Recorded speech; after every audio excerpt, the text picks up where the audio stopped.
안녕하세요. 오늘도 사연살롱을 찾아주셔서 감사합니다. 30대 중반의 여성이에요. 저는 얼마 전 파혼을 했어요. 오랜 시간 연애를 해온 탓에 당연히 결혼까지 갈 줄 알았는데 남녀 사이의 일은 모르는 거더라고요. 5년간 연애를 하면서 서로에 대해 잘 안다고 생각했었는데 막상 결혼을 앞두고 나니 그동안 몰랐던 모습이 불쑥불쑥 튀어나오지 뭐예요. 처음엔 어떻게든 맞춰가며 결혼까지 이어가려고 했는데 실망이 너무 커서 도저히 안 되겠더라고요. 다른 것도 아니고 제 부모님 직업을 무시하고 깔보는 사람을 시어머니로 모시고 살 자신이 없었거든요. 그래서 마음을 굳게 먹고 파혼을 택했고 그 결정에는 조금도 후회가 없어요. 오히려 좀 더 일찍 끝내지 못하고 부모님 가슴에 못질까지 한 게 되려 죄송할 따름이에요. 남친과 저는 직장 동료로 만나서 5년간 비밀 연애를 했어요. 회사에서 사내 연애를 금지하는 건 아니었지만 사람들 입에 오르내리는 게 싫어서 합의하에 그러기로 했죠. 제가 4살 연상에 입사도 빨랐지만 고졸이라서 명문대 출신인 남친보다 월급도 적고 직급도 낮았어요. 거기다 남친은 외모도 준수한 편이라서 여직원한테 인기가 많았어요. 처음엔 저런 사람이 저처럼 뭐 하나 내세울 것도 없는 사람이랑 왜 사귀는지 이해가 안 갔어요. 혹시 내가 쉬워 보여서 데리고 놀다 차버리려고 그러는 게 아닌가 했죠. 그런데 하루는 남친이 그러더라고요. 우리 집에서 난 미운 오리 새끼야. 잘난 형이랑 동생한테 치여서 이날 이때까지 한 번도 칭찬을 들어본 적이 없었어. 항상 지적만 받고 살았거든. 그래서 늘 자신감이 없었는데 입사하고 얼마 안 돼 자기가 나한테 그러더라. 진우 씨 부모님은 이렇게 멋진 아들을 둬서 자랑스러우시겠다고. 그 말을 듣는데 울컥했지 뭐야. 그동안 자격지심에 빠져서 사느라 내가 나를 업신여겨왔다는 걸 깨달았거든. 그때부터 변하기로 결심했어. 자기 아니었으면 꿈도 못 꿨을 거야. 칭찬은 고래도 춤추게 한다고 별거 아닌 제 말 한마디에 남친은 용기를 얻었고 자신감 있게 살 수 있게 된 거였죠. 남친의 그 고백 덕분에 저는 더 이상 남친을 의심하지 않게 되었고요. 회사에서 꽤 인정을 받았던 남친은 2년 전 본격적으로 세무사 시험 준비하겠다며 회사에 사직서를 냈어요. 솔직히 남친한테 말은 안 했지만 걱정이 많이 되더라고요. 안정된 직장을 버리고 확실치도 않은 확률에 기대를 건다는 게 아무래도 무모한 것 같았거든요. 더군다나 결혼 정년기가 훨씬 지난 저로서는 걱정할 수밖에 없었죠. 남친과 사귀는 동안에 저희 집에서는 결혼 얘기가 수시로 나왔어요. 아무래도 홍기찬 딸이 결혼할 생각을 안 하니 부모님 입장에선 걱정이 되셨던 모양이에요. 처음부터 남친이 세무사 시험에 붙기 전까지 결혼은 미루기로 했었지만 그런 사실을 모르는 저희 부모님은 혹여 우리 집 사정 때문에 제가 결혼을 못하는 게 아닌가 걱정하셨나 봐요. 거기엔 그럴 만한 이유가 있었어요. 저희 아빠가 연세가 많으시거든요. 부모님이 결혼을 늦게 하신 데다 애가 늦게 생겨서 아빠가 40이 넘은 나이에 제가 태어났거든요. 집안 형편이 어려웠던 아빠는 평생 고생만 하신 데다 젊은 나이에 사고까지 당해서 몸이 성치 않으세요. 사고로 다친 다리를 여전히 절면서 살고 계시거든요. 그런 아빠를 두고 철없는 동네 아이들은 절름발이라고 놀려대곤 했어요. 어릴 땐 저도 철이 없어서 그런 아빠가 창피해 아빠와 떨어져 걷거나 우연히 길에서 만나면 전봇대 뒤로 숨곤 했어요. 참 못된 딸이었죠. 불편한 다리 때문에 취직이 어려웠던 아빠는 구두수선 일을 배워 버스 정류장 근처에 간이 구두방을 차리셨어요. 전화국에서 일하던 엄마와 만난 곳도 바로 아빠의 구두방이었죠. 출근길에 구두굽이 부러져서 난감해하던 엄마의 구두를 수선해주면서 두 분은 연이 닿았고 10살의 나이차를 극복하고 결혼에 꼴이 나신 거죠. 아빠는 70이 넘은 나이에도 여전히 두 사람이 겨우 들어갈 만한 좁은 구두방에서 일을 하고 계세요. 이제는 일을 그만두고 쉬셔도 되는데도 고집을 부리시며 여전히 일을 하시죠. 오랜 시간 아빠는 좁은 공간에서 이른 아침부터 밤 늦게까지 냄새나는 구두를 만지며 가족들을 먹여 살리셨어요.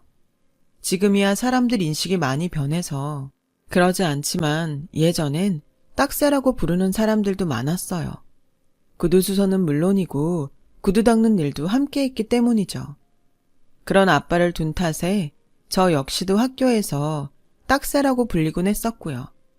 아이들은 제가 지나갈 때마다 야, 저기 딱새 간다 라며 놀려댔죠.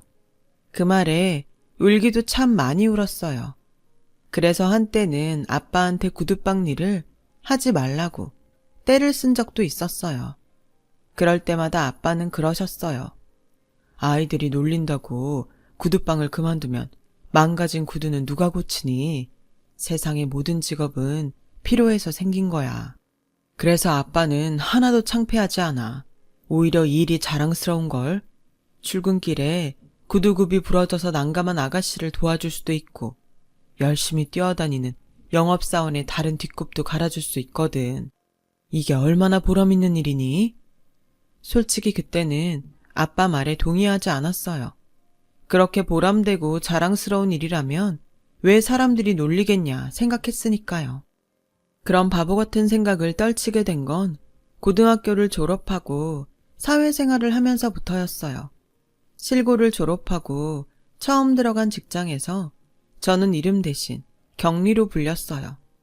그 별명은 저를 자신들과 같은 회사 직원으로 대우하기보다는 하찮은 직급으로 깔보려는 심보가 다분한 호칭이었죠.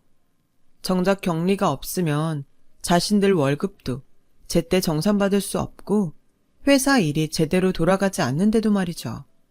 그래서 저는 제 이름이 아닌 경리라고 부르는 직원들한테 당당히 내 이름을 불러달라고 말하곤 했어요. 제가 스스로 제 권리를 찾지 않으면 평생 무시당하고 살게 될 것 같았거든요. 그런 저에게 유일하게 제 이름을 불러준 사람이 바로 제 남친이었어요.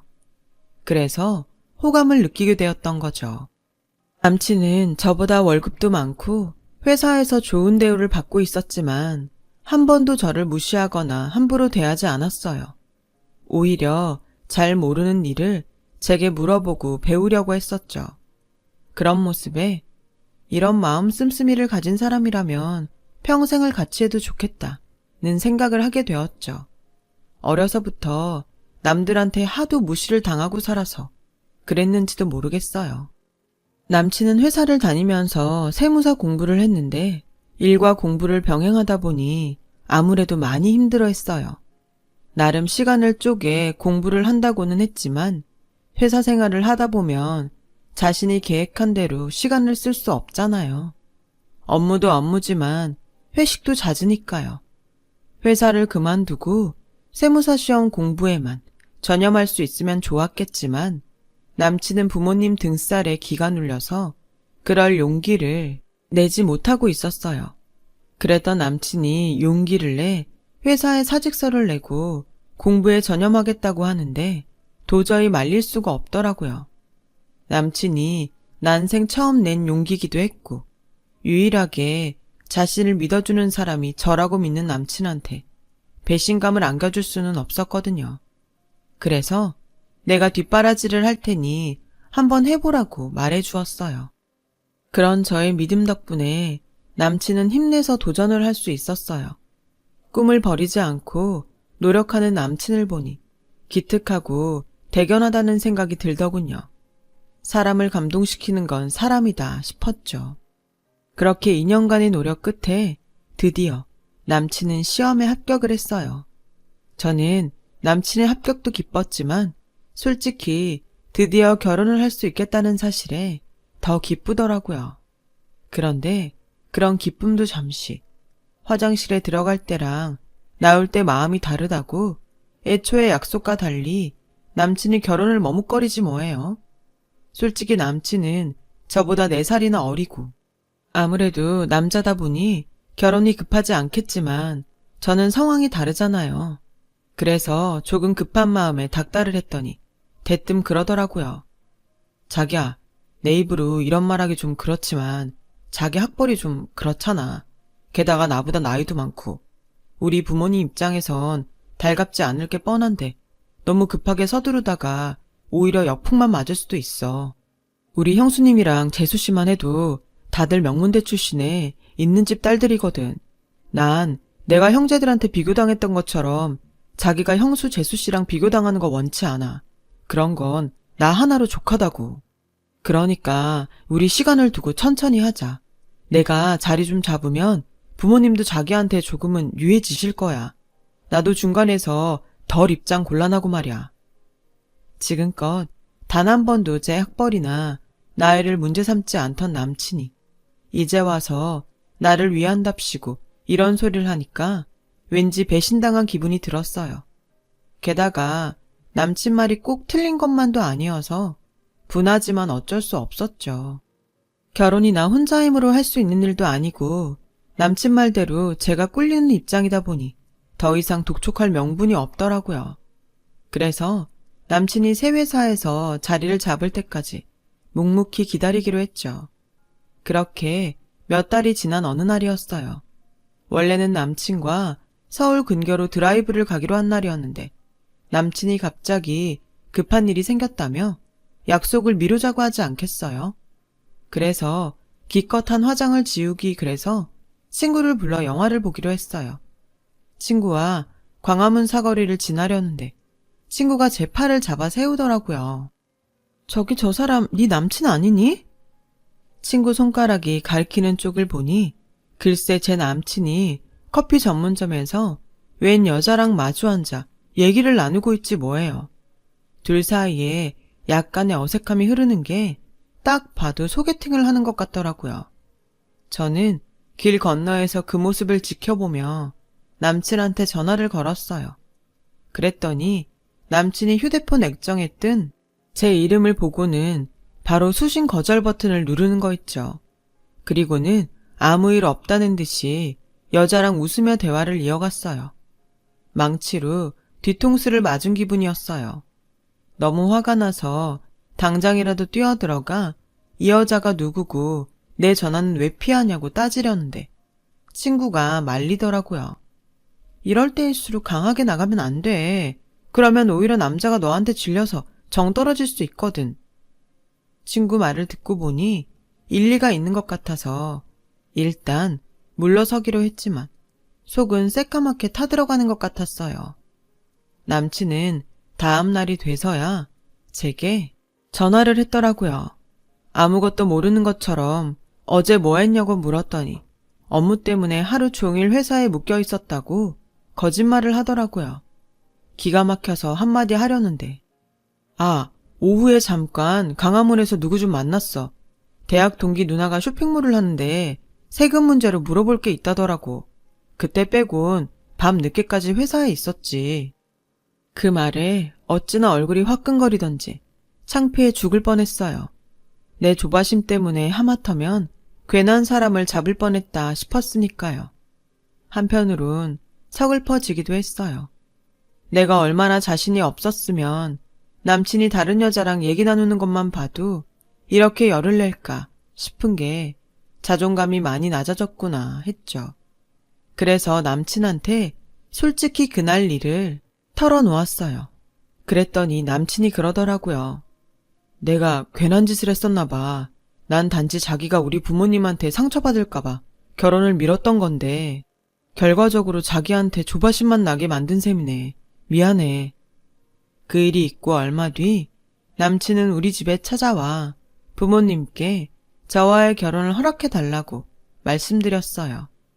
안 그래도 딸의 결혼을 학수고대하던 부모님은 쌍수 들고 환영하셨죠. 그리고 며칠 뒤 저는 남친과 함께 예비 시댁을 찾았어요. 남친 말대로 예비 시부모님은 인상부터가 만만치 않아 보이더라고요.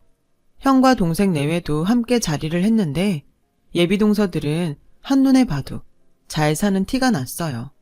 옷이며 액세서리까지 온통 명품 브랜드더라고요. 어머님께서는 제 차림을 훑으시더니 낮은 한숨을 쉬셨어요. 동서들과는 달라도 많이 다르다, 이거죠. 아버님은 눈을 내리깔고 사무적으로 그래, 부모님은 무슨 일 하시나? 작은 구두방을 운영하고 계세요. 어머님은 전업주부로 살림을 하시고요. 그러자 어머님은 대놓고 콧방귀를 뀌셨고 아버님은 헛기침을 하시며 고개를 돌리셨어요. 더 듣고 자시고 할 것도 없다는 식이었죠. 동서들은 입술이 실룩거리는 게 웃음을 참고 있는 것 같았어요. 그러자 보다 못한 남친이 나서서 한마디 거들었죠. 70이 넘은 연세에도 여전히 자신의 분야에서 인정받고 계신 분입니다. 그러니까 함부로 판단하지 말아주세요. 인정은 무슨, 그래봤자 딱새지 뭐. 예전엔 구두 닦는 사람을 그렇게 불렀어. 하고 많은 여자 중에 고작 그런 집애를 데리고 와선 뭘 잘났다고 큰 소리야. 형수랑 재수씨 보기 민망하지도 않아? 난 또 얼마나 대단한 여자를 데려온다고. 주위에 그렇게 여자가 없었니? 너 정도 되면 꽤 고를 수도 있었을 텐데 딱새 딸이라니 기가 차서 정말. 어머니, 함부로 말하지 마세요. 사람 면전에서 그러시는 거 정말 예의 없는 행동입니다. 그리고 딱새가 뭡니까? 뭐? 내가 틀린 말 했어? 딱새를 딱새라고 부르는데 뭐가 잘못이야? 그리고 이놈의 자식이 어디서 엄마한테 예의 타령이야? 이봐요 아가씨, 그쪽이 내 아들한테 이러라고 시켰어요? 우리 아들이 원래 이런 애가 아닌데 그쪽 만나서 이상해진 거 아니냐고. 아우 천불이 나서 더는 못 있겠네. 일단 오늘은 그만 돌아가요. 더 들어볼 얘기도 없을 것 같고 더는 얼굴 붉히고 싶지 않으니까. 어머님은 자리에서 일어나 방으로 들어가 버리셨어요. 아버님은 저와는 눈도 안 마주치고 혀만 끌끌 차고 계셨고요. 저는 이렇게 예비시댁에 인사드리러 온 지 10분 만에 돌아 나와야 했어요. 남친과 함께 차를 타고 오는데 그제야 정신이 번쩍 들더라고요. 기분이 착 가라앉는 게 마치 이리저리 구둣발에 짓밟힌 기분이었죠. 그런 제 모습을 보곤 남친은 연신 미안하다고 사과를 했어요. 이게 남친 잘못이 아닌 줄 알지만 그 순간엔 남친 얼굴도 보기 싫더라고요. 그래서 며칠간은 남친 전화도 안 받고 피하기만 했어요. 시간은 흘러 그 주 토요일이었어요. 아빠 점심 도시락을 들고 나갔던 엄마가 눈이 팅팅 부어서 들어오셨더라고요. 무슨 일이 있었냐고 물어도 대답도 않고 주먹으로 가슴을 퍽퍽 치시며 뭐가 그리 억울한지 대성통곡을 하셨어요. 아빠한테 전화를 걸어봤지만 전화를 받지 않으시더라고요. 그래서 아빠 구둣방으로 달려갔죠. 그랬더니 아빠 역시 어리나간 얼굴로 멍하게 허공만 바라보고 계시더라고요. 손에는 돈다발을 든 채로 말이죠. 아빠, 도대체 무슨 일이야? 엄마랑 싸웠어? 엄마 지금 울고불고 난리 났어. 그러자 아빠는 물끄러미 절 바라보시며 그러시더라고요. 영진아, 아빠가 유학 좀 보내주랴?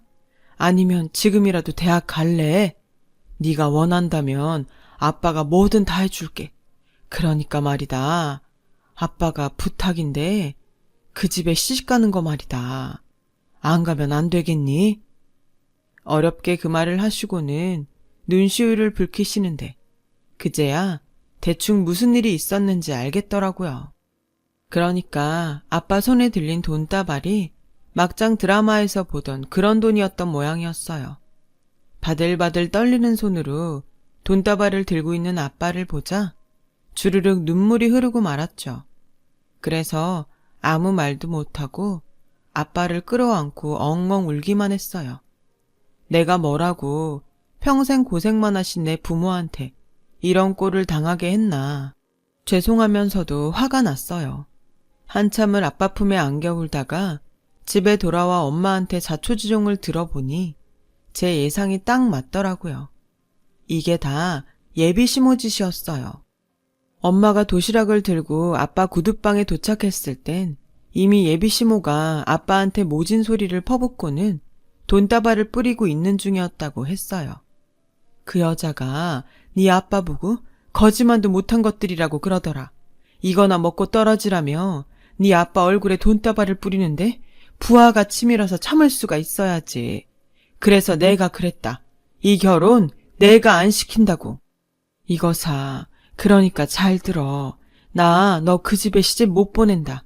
그래도 네가 기어이 결혼하겠다면 나도 너 다시는 안 봐. 엄마는 울먹이며 이불을 뒤집어 쓰고 자리에 누우셨어요. 그날 밤 저는 예비 시모가 던진 돈다발을 들고 예비 시댁에 찾아갔어요. 인터폰으로 얼굴을 확인한 예비 시모는 할 말 없으니 돌아가라고 소리쳤죠. 여기서 말할게요. 저 이 결혼 안 해요. 돈다발 싸들고 와서 미친 짓 안 해도 아주머니랑 아저씨 인성 보고 진작에 결심했어요. 이런 막대 먹은 인간들이랑 엮이기엔 내가 너무 아깝거든요. 그런데요, 그건 그거고 오늘 아주머니가 우리 아빠한테 한 짓은 확실하게 사과 받아야겠어요. 아무리 무식해도 그렇지 어떻게 사람 얼굴에 돈다발을 뿌려요? 당신이 뭔데 우리 아빠를 모욕하냐고요. 3일 내로 와서 사과하지 않으면 당신 영업방해에 인격 모독죄로 고소할 테니 알아서 하세요. 아, 그리고 이 돈다발 당신이 한 대로 집 앞에 뿌리고 갈 테니까 나와서 줍든 버리든 그쪽 마음대로 하세요. 나중에 딴소리 하지 말고. 저는 대문에 돈다발을 뿌리고 왔어요. 그리고 남친한테 전화해 이날 일을 하나도 빠짐없이 전했어요. 제 얘기를 듣는 내내 수화기 너머에선 남친의 한숨소리가 연신 들려왔어요.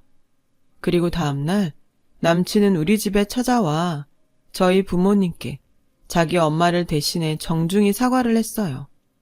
하지만 남친의 그런 노력에도 불구하고 우리는 이별을 하기로 했어요. 어쩔 수 없는 결과였죠. 결국 예비시모는 사과를 하러 오지 않았고 저는 예고대로 예비시모를 영업방해와 인격모독으로 고소했어요. 얼마 뒤 소장이 집에 도착했는지 예비시모가 전화를 했더라고요. 사람이 어찌나 한결같은지. 잘못은 자기가 저질러 놓고는 되려 저한테 고소 취하하라고 악담을 퍼부으며 사람 시켜 다 뒤집어 주겠다는 둥 치졸한 협박까지 해댔어요. 아주머니, 이 통화는 녹취되고 있다는 사실 알려드리고요. 방금 협박죄 하나 추가되셨어요. 조만간 협박으로 소장 하나 더 보내드릴게요. 제발 바른 언어 생활 좀 하세요.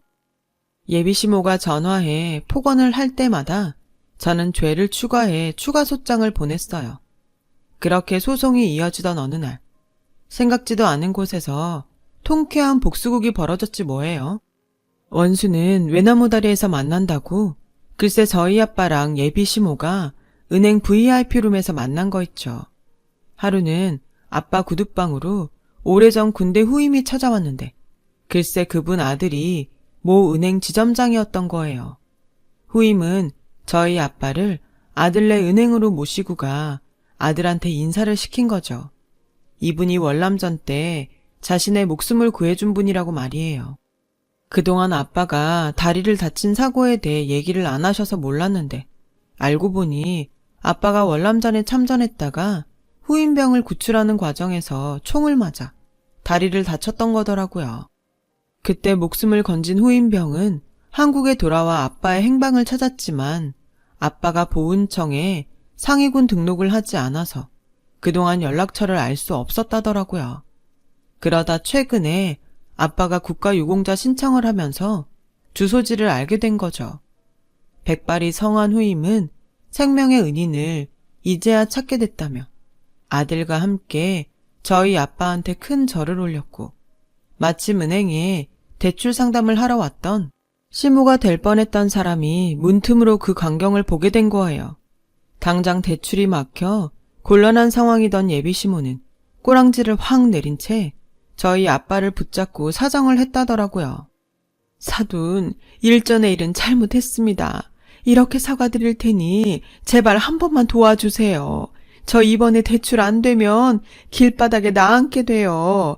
제가 평생 댁에 따님 아끼고 잘 보살필 테니 은행장한테 말 좀 잘해주세요. 네?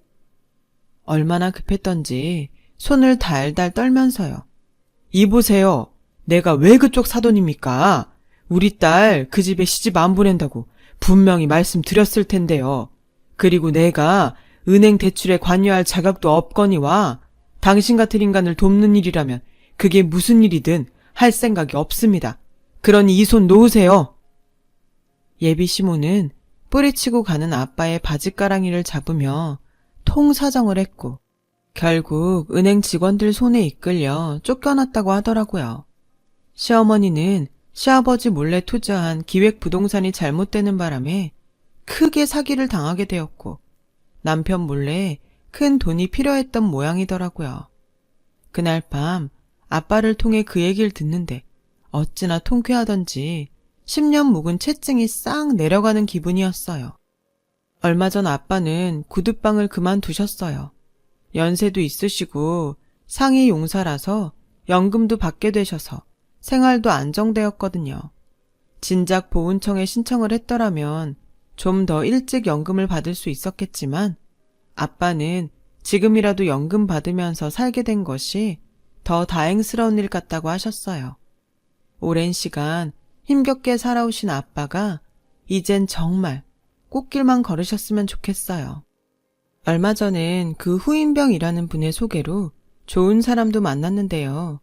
만난 지 얼마 되진 않았지만 그 부모님도 이 사람도 따뜻한 사람들이랍니다. 저희 부모님들처럼 마음 따뜻하게 세상을 살아가 보려 합니다. 들어주신 분들 감사해요. 건강 잘 챙기시고 꽃길만 걸으세요. 여러분, 사연 댓글에 응원과 현명한 조언 부탁드려요. 좋아요와 구독은 저에게 큰 힘이 됩니다. 오늘도 좋은 일 가득하세요.